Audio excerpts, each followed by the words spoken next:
La ta ra ta ra, la ta ra ta ra, la ta ra ta ra ta ra, la ta ra la ta, la ta ra ta ra, la ta ra ta ra, la ta ra ta ra ta ra, la ta ra la ta.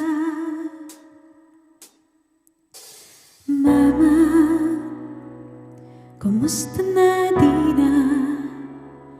Lagi tayo nagkikita, miss na kita sobra. Lagi na lang kami ang nauna. Di ba pwedeng ikaw muna, akin ang pangamba? Dahil ikaw ang aking mata, sa tuwing mundo'y nag-iibang dahilan ng aking paghinga.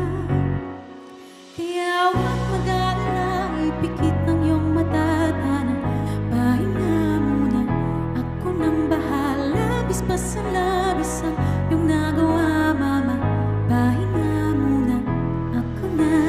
La tara-tara, la tara-tara, la tara-tara-tara, la tara-la-ta, la tara-tara, la tara-tara-tara, la tara-la-ta. Papa, naaalala mo pa ba noong ako'y bata pa, di ba? Aking puso yung hinanda sa mga bagay na buhay ang may dala. Dala ko ang iyong bawat payo, at hanggang sa dulo, magkalayo man tayo, ako'y tatayo, pangako tatay ko. Dahil ikaw ang aking paa, sa tuwing ako'y gagapang ng dahilan ng aking paghinga. Kaya huwag mag-alala, ipikit ang iyong mata, tanang pahinga muna, ako nang bahala. Labis pa sa labis ang iyong nagawa, papa, pahinga muna, ako na. La tara-tara-tara, la tara-la-ta.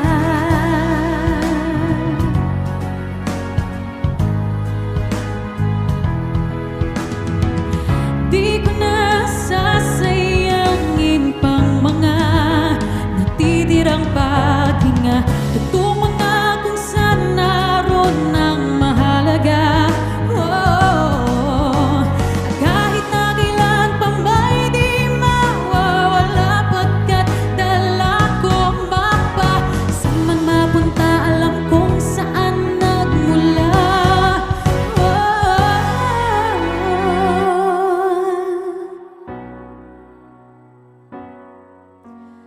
Tana, pahinga muna, ako na.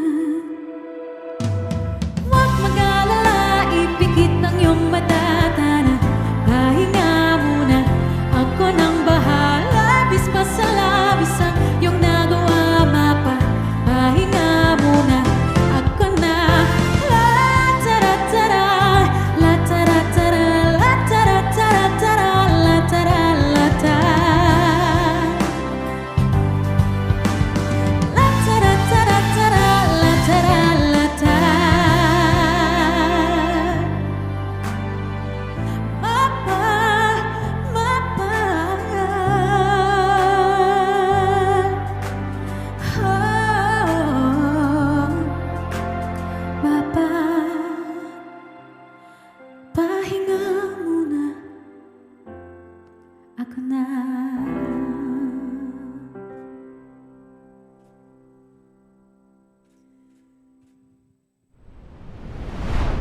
Kumusta, Alisah Warriors Worldwide? And welcome to another episode of Alisah, presented by RJA Productions and V81 Radio, powered by the California Talk Studio. Today, we have Dennis Lizada Jr. to talk about his experience as a multi-instrumentalist and singer-songwriter. Stay tuned, you don't want to miss this.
our guest for today is a singer, songwriter, music producer, and multi-instrumentalist. He has also served as musical director for some of the biggest Fil-Am talents and concerts in Southern California. Ladies and gentlemen, please welcome the Fil-Am music man, Maestro Dennis Lizada Jr. Hey! Thank you so much, Miss Alisah, for having me. Of course po. Ayan. Grabe, kinabahan ako dun sa introduction mo. Sino ba yun? Pero syempre, you deserve it po. Pero Thank you, before thank you. that, magkamustahan po muna tayo.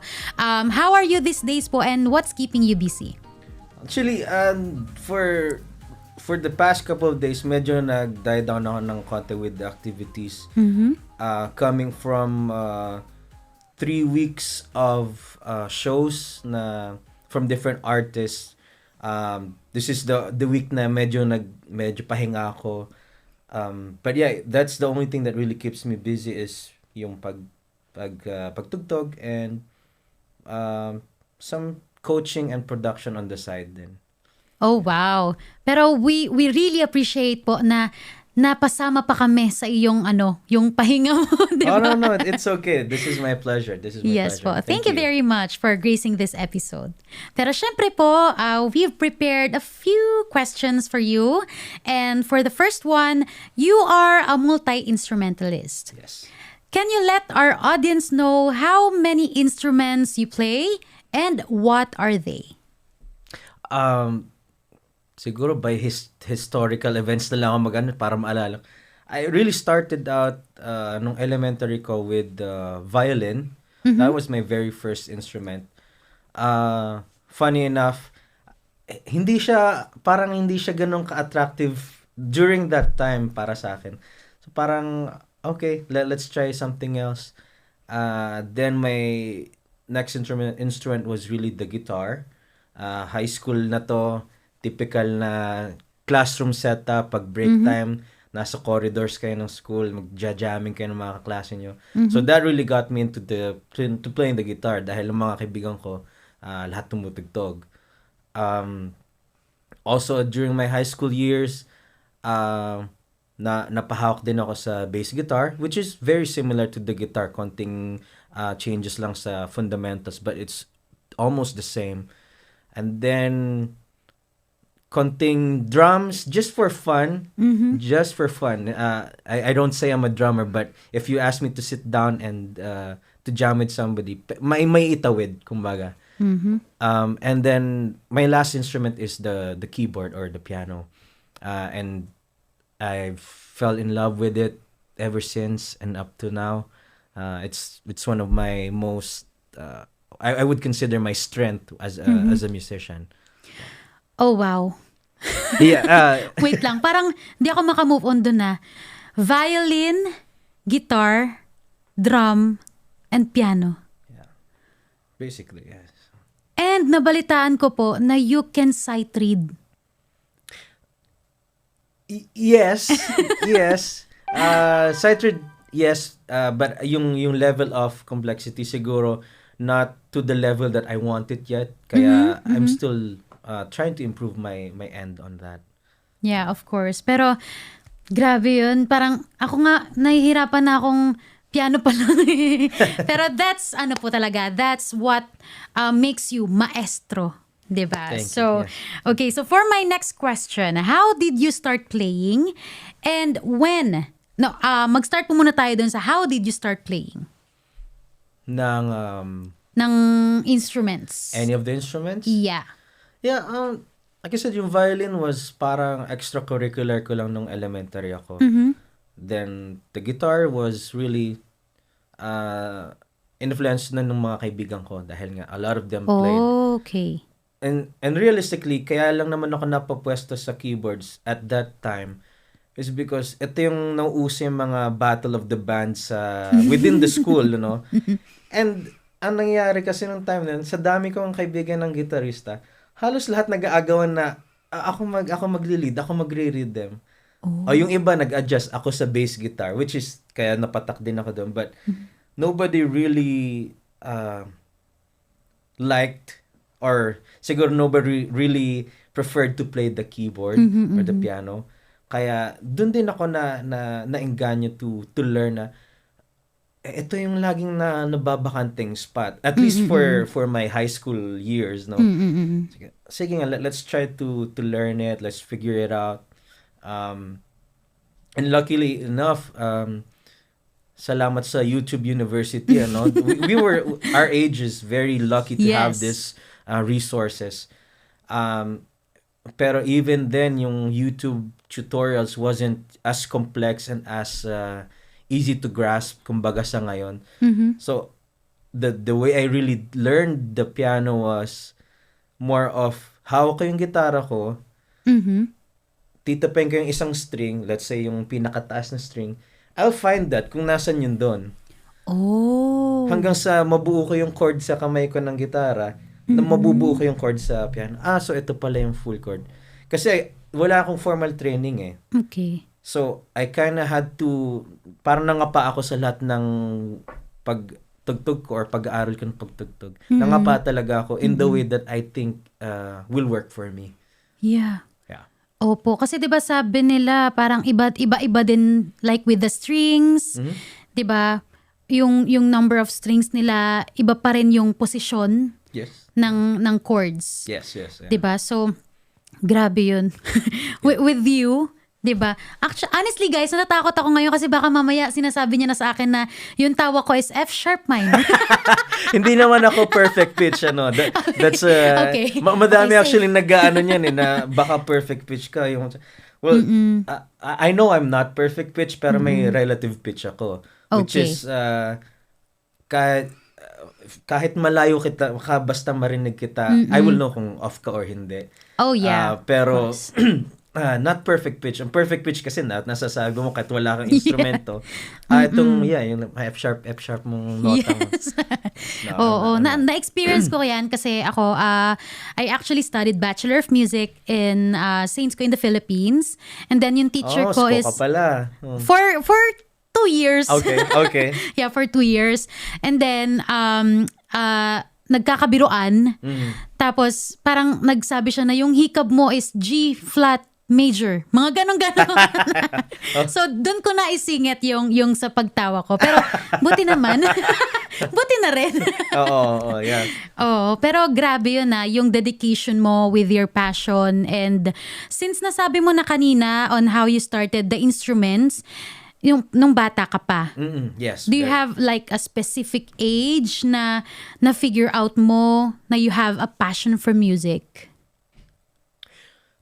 Funny enough, you say that. Late bloomer ako eh. I always tell this to my friends. Kasi parang pag may nakakasama, parang tagal-tagal mo nang tumutugtog. So, no, hindi. Late ko na siyang na-explore, na-enjoy. Kasi sa totoo, ang nagle-lesson sa amin, vocals, who did the piano lessons, was my younger sister. Okay. So we were both young. Nandun lang ako minsan, nakikinig lang ako pag dumadating yung teacher sa bahay. I've experienced a time na pupunta siya sa vocal coach niya. Sasama din ako, I listen, pero it didn't really hit na nandun ako para makinig, para i-apply ko sa sarili ko. Kasi hindi pa eh. Parang hindi ko siya na-tripan at that time. Okay. So it was really late, like late elementary, early high school, doon ko talaga na, masaya naman palang tumugtog. Masaya yung pag madami kang nagja-jamming. So.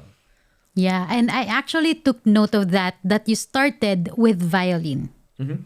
Di ba? Na parang, ang hirap eh. Di ba? Kasi, manood pa lang ako ng nagva-violin, parang yung anong tawag dito, yung, ano yun? Yung discipline. Hindi ko alam yung tamang term, pero yung on how you study the instrument, 'di ba? Iba-iba rin talaga siya. Yes. Pero yung violin parang, 'di ba? Can you share us how do you start na gaano ka katagal mag-rehearse in a day? Kung maririnig ako ng mga napagdaanan akong mga mentors. Actually, realistically, I don't practice yung practice na para pagaling ko sarili ko. I don't, and that's a bad thing to say. Kasi yung time, lalo ngayon, at least for the current situation that I'm in na gigs dyan, show dito. The only time I have is really to prepare for that, for the show or for the upcoming gig. Pero I don't really have that extra time na, sige, practice ako ng mga scale o practice. Very, very rare na umupo ako just to do that, which I wish I had that kind of luxury, Kasi realistically hindi lang na ito yung ginagawa ko. I still have a full-time job, then this, and on the side nagta-talent manage din ako, nagko-coach din ako ng mga talents. So hati siya. So really yung practice time is unfortunately not that good. Yun lang masasabi ko. And that's bad. I'm not proud of it.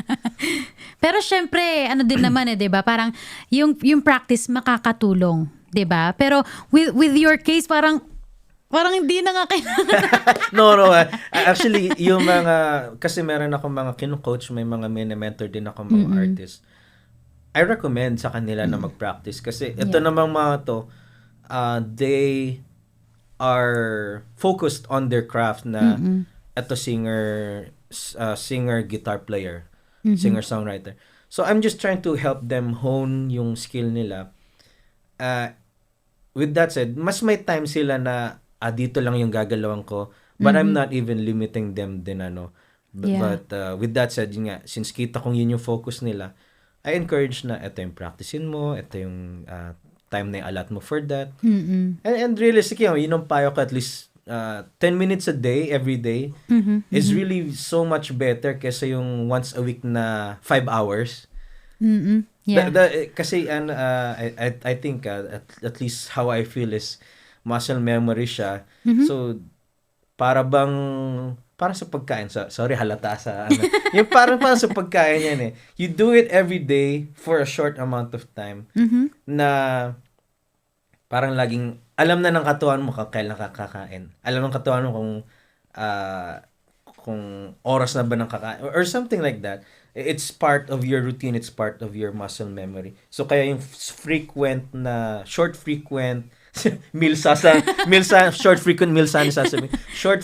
practices are better than yung long hardcore time to practice. But yeah, unfortunately wala ako nung ganun. I'm not really proud of that. More from the maestro after this quick break. Stay tuned right here on Alisah.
Reaching out to Filipinos worldwide, the now of digital entertainment with studios in Manila, Bacolod, Hong Kong, and Los Angeles, California. This is V81 Radio Worldwide. V81 Radio, V81 Radio. Ito ang radio mo, ito ang radio ko. V81 Radio, V81 Radio. Dahil mahal namin kayo. V81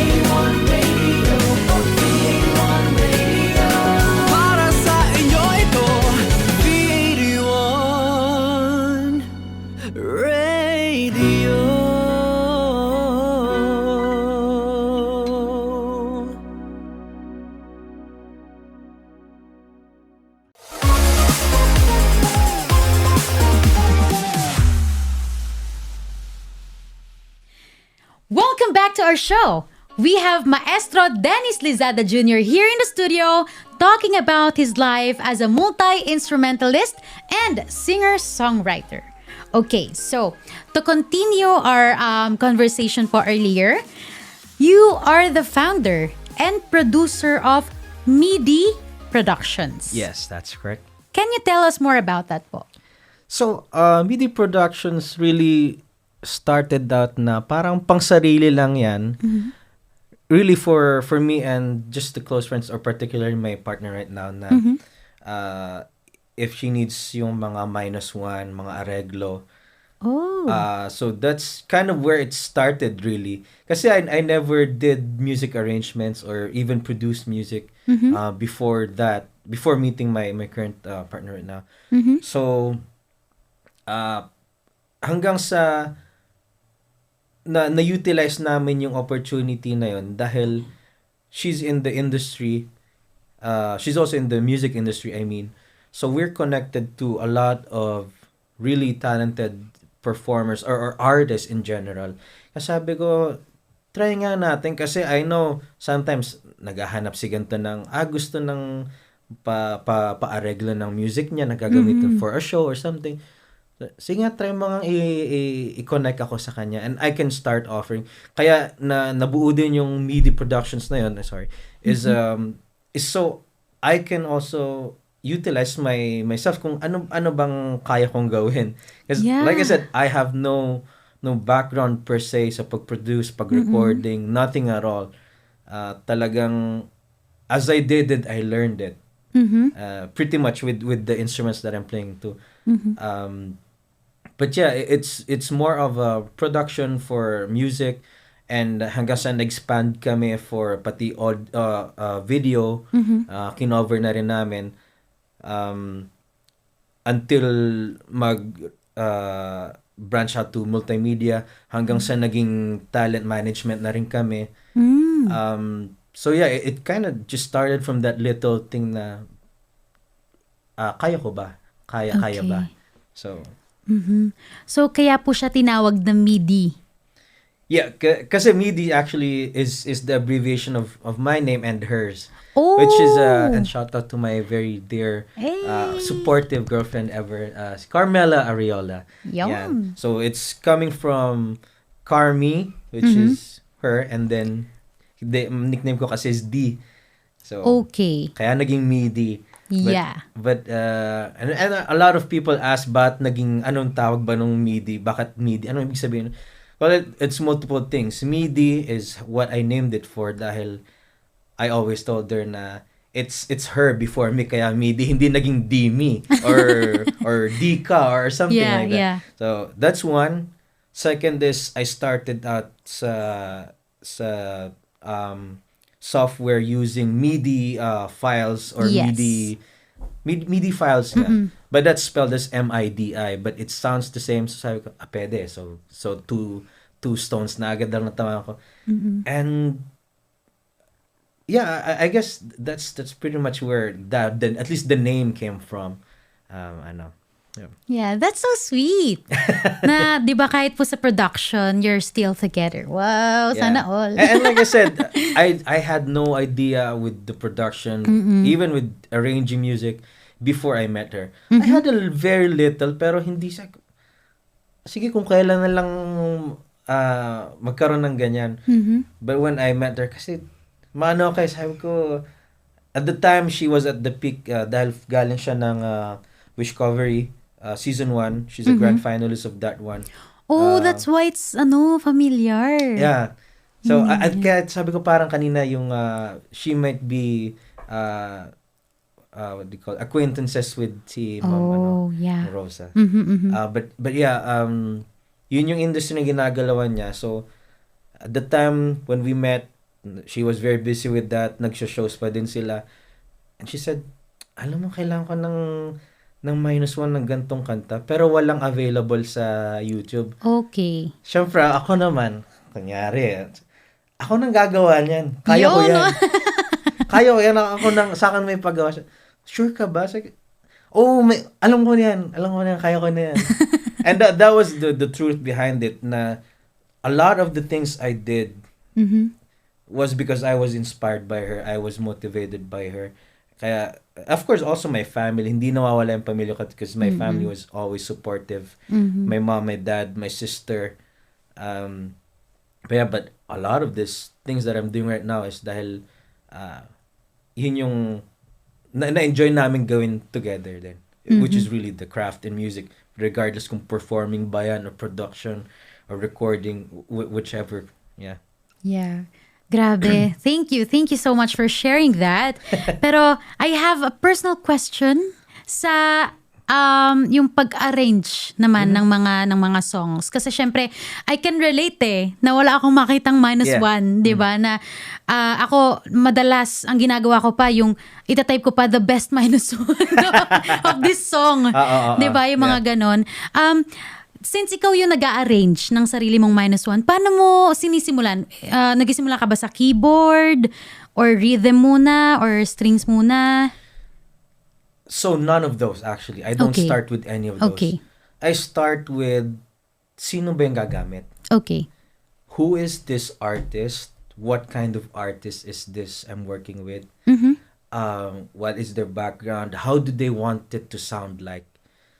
So, yun ang una kong tinatanong. Sabi ko, and fortunately, of course, na-test ko lahat with Carmi, with my girlfriend. She's a balladeer. She's a dynamic balladeer. So, hindi ako... And I grew up listening to rock, heavy rock. Oh, wow. Typical alternative rock. Okay? Sabi ko, teka, sandali. Hindi ko pwedeng ipilit na ganito eh. So, actually, may evolution din siya. When I first did my first instrumental or minus ones for her arrangements, medyo mabigat nga yung iba eh. And then, through the years na, all the while that I did it more, for her at least, nag-adjust na siya na tumunog siya na. Yeah. Na kahit yung mga kaibigan niya, pag narinig yung version, si Kuya D ang naggawa niyan. Si Ate Carmi yung kumakanta, alam na namin yan. So, and that was the goal. Kasi hindi porket you are multi-instrumentalist. Go, sige record, ito nang para sa'yo. So, no, I tried to take it a step deeper.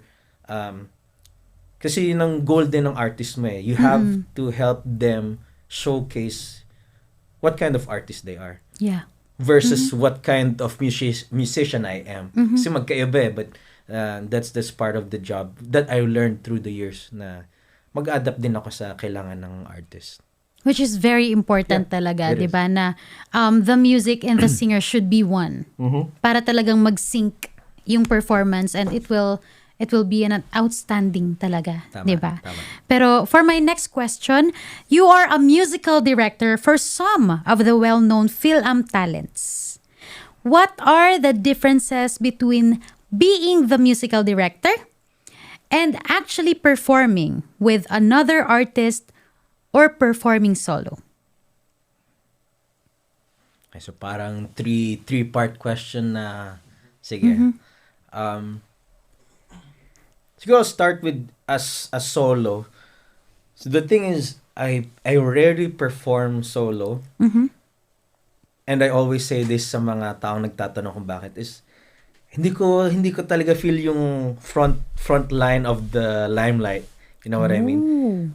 I always preferred na I'll be on top of everything, pero ayoko nasa harap ako. I'll stay in the back. Kaya if I do the solos, parang katuwaan lang, intermission lang, but not really na tutukan ko siya na sige, mag-show ako na ako yung bid. Hindi ko pa, medyo nakikringe ako just to think about it.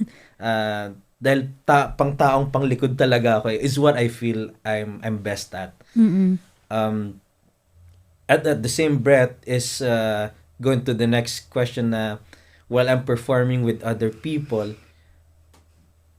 and I've learned this through the years na talagang top of the line musician sa mga nakakasama ko, thank God, dahil sino ba naman ako para sumabay sa kanila, but even them learning to listen to everybody, so hindi ako masyadong sumasapaw, vice versa, hindi nila ako sapawan. It's a really experience driven ang learning dito, no. So that's with performing with others, and particularly with being a music director. Recently lang ako nag-fill in talaga ng shoes na yon, officially, because I have been doing this for, I don't know, maybe more than a decade. Oh, wow. Pero hindi ko din walang nagde-declare na si music director. Hindi ako na entitled to be the music director. But I always had the urge na kesa makita kong iba yung no, I don't want to say that. Kesa alam kong medyo nahihirapan, naguguluhan yung group, and I know how to help them. I'd rather take the responsibility, of course, in after analyzing everybody, kung okay sa kanila na ako yung mag-handle, then I'll try to help them figure out, ito yung gawin natin para mas mapaayos natin, mas organized tayo. But yeah, as the music director, hindi ko kasi tinitake na title ko yan. It's more of a responsibility of how you can help the band, how you can help the main artist be the best that they can. Okay, it's not the title. It's more of a privilege na pwede ko silang tulungan. So that's how I see the role. Not really a title. Which is talaga that's what makes you unique as who you are, 'di ba? Yung pinapakita mong yung passion and yung pagmamahal mo sa craft, 'di ba? Sa yung for being not only a multi-instrumentalist but also as a person. 'Di ba? Na gusto mo lahat din makita yung talents nila, 'di ba? And I commend you for that, for doing thank you. everything that you can to help others as well. Pero for my last question, there are so many aspiring artists and performers that are watching the show. What message or advice can you tell them? Madaming nag-ask yun dahil meron nga akong mga mini-mentor na which is something that I also love to mentor them. And I always tell them to learn to understand, well, kasi yung music itself is the craft, pero I think in general, kahit anong aspeto ng industry, music, science, or any other industry, it all comes down to your ability to be a person with them, that comes with being either follower ka ba, are you the leader, are you sympathetic, are you empathetic, it all reflects regardless of what you're doing. And I apply all of this sa craft ko sa music, sa discipline ko dito, that si ganto ayoko makasama, wag yan. I try to avoid that dahil ayokong may nagwawatak-watak, but rather always come together dahil we're here for the craft, we're here for what we want to do, we're here for what we love to do. So I tell them always be aware of the people around you is the first. Second pa kasi yung mag-practice ka, hindi, that's the advice, to listen to the people, not only to the music that you're playing. Okay? So, Yeah. I think that kind of wraps up yung ina-advise ko sa kanila. And just on the side, syempre, expand your music library. Wag puro rock pakinggan mo. And I've told this to a lot of yung mga mini-mentor ko na, or mga good friends ko na, paano ba maging, ikaw, bibigyan kita ng assignment, mag-produce ka ng reggae na kanta, kaya mo ba? Punk rocker to. Hindi pa kaya. Sige, go. When you do that, come back to me. Kaya ko na magganto. Sige, bigyan kita ng orchestra style na arrangement. Kaya mo ba? Wala akong alam dyan. Sige, aralin mo din. So, I always, and that's the thing too, from my end to them, I encourage them na always learn and always find time to improve your craft, and always keep in mind not to be the best, but always be better. Okay? And that's sa akin, yun din inano ko hindi ako yung pinakamagaling, and I always tell this sa mga kasama ko na lalo yung I had recently had a good friend that just migrated here sa LA. And I helped him get into the scene. I helped him get into a band. Tapos tinatanong niya, ano bang sikreto mo sa ganyan-ganyan? Hindi ko din alam eh. Kasi sa LA, I'm not the best keyboard player dito. That's for sure. There's so many professionally trained musicians dito. There's so many more credible people to go to ask to or to ask for help for. Pero sabi sa the best I can answer that is I prepare myself kasi kung ano yung ayaw mo na madatnan sa isang gig or show, wag mong gawin na ikaw yung example na is parang performance 101 learn your music, learn your assignment. Ang hirap nung pupunta ka doon na you're there to rehearse pero doon kayo nagkakapaan. So you should have done your assignment before going to rehearsal. Exactly. Punctuality is some of the things though I'm not the master at that yet, pero talagang I have worked with people na talagang nahihiya ako na if the call time is 3 o'clock, I'm there by 3, but they're there by 2:30. Hindi naman ako late pero bakit ang sobrang aga ni Kuya ganito?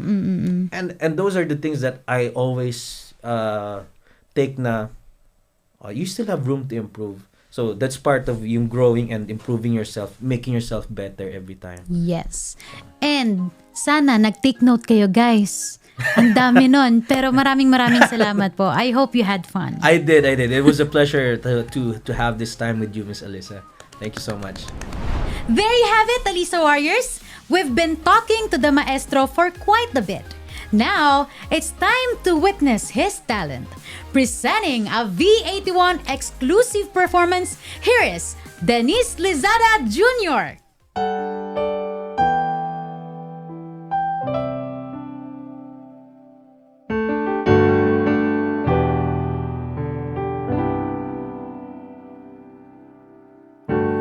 Parang hindi makatotohanan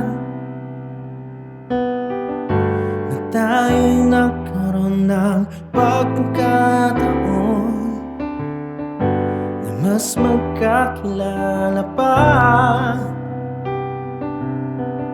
Sa bawat oras nating inilaan, hindi pa rin ako makapaniwala. Hawak ang iyong mga kamay, sasabihin ko na sa iyong mga yakap ako'y bumabalik. Laging hinahanap tuwing pumipikit, hanggang sa huli ay sa iyo lang uuwi. Mulit-muli sana ay nasa iyong tabi. Ikaw ang aking panalangin. Sandali na lang ako ay darating upang ikaw ay yakapin.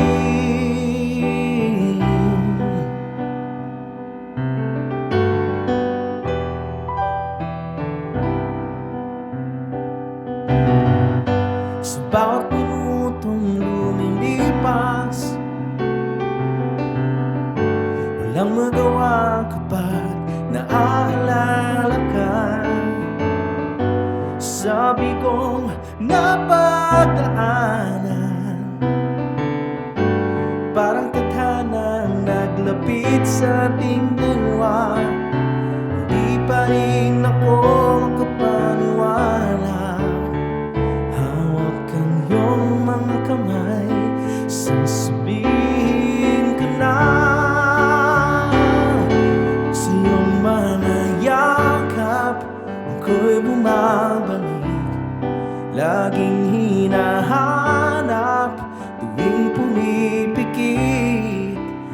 sa huli ay sa'yo lang uuwi.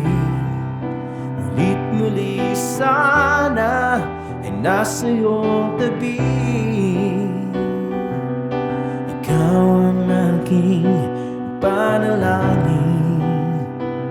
Sandali na lang ako ay darating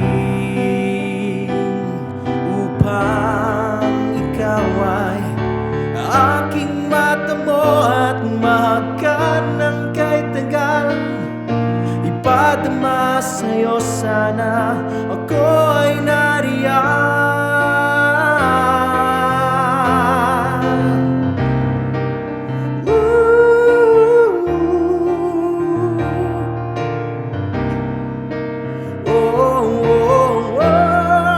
Sa iyong mga yakap ako'y bumabalik.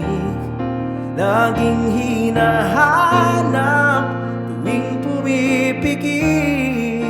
Hanggang sa huli ay sa'yo lang uuwi. Mulit muli sana ay nasa iyong tabi.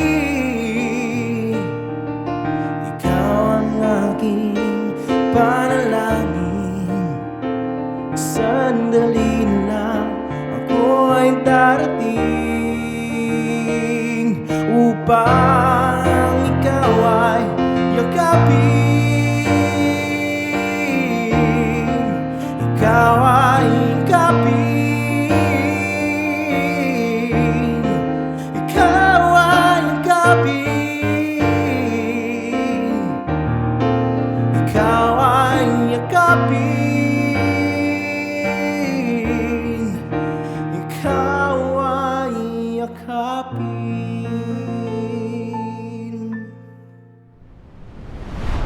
What a great performance, maestro! Now, it's time for a little challenge. Okay. We are going into our game called the Song Association. Okay? Are you ready na po? I'm not. Pero sige, let's go. Okay, we've actually prepared 10 words here and dudugtungan mo lang po siya. Okay, so dapat magsa-start po siya dun sa word na yon. Okay. Game po. Sige. Okay. Dry run tong isa. Okay. May dry run. Oo, dry Sige run. po. Okay, so for our first word, we have even. Even now, na na na na na na na. Nakalimutan ko ito. Talagang sa music lang ako, hindi ko maano yung lyrics eh. But even now from Barry Manilow yan. Oh. I think Kung hindi ako Ayan, nakakamali. sige. Sige, okay. Considered. Test lang yun eh. Test pa lang. Sige, dry run lang yun, guys. Okay, ang next word natin is fight. Pass. Next Pass. word. Okay. Next word, cool. Cool ka lang. Na na na na na na na. Hey, one of my favorite. Okay, ang next word po natin is leave.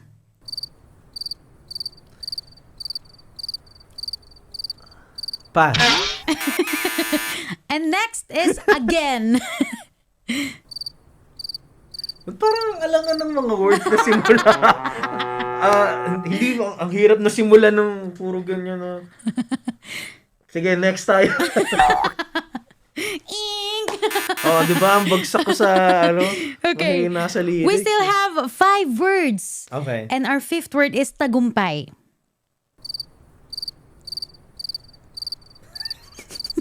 Wala talaga. Mabasok. Assist. Assist. may. Assist mo. Okay. Call a friend. Tagumpay nating lahat. Ayun, pwede palang gano'n nga. Sige. Okay. Pero that's the last one. At least may point ako. Yon. Sige. Ang next po is huwag.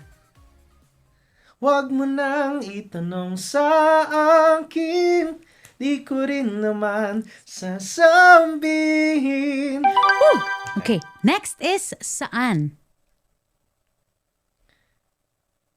Saan ka man naroroon, sinta. Ang second to the last po is ngayon.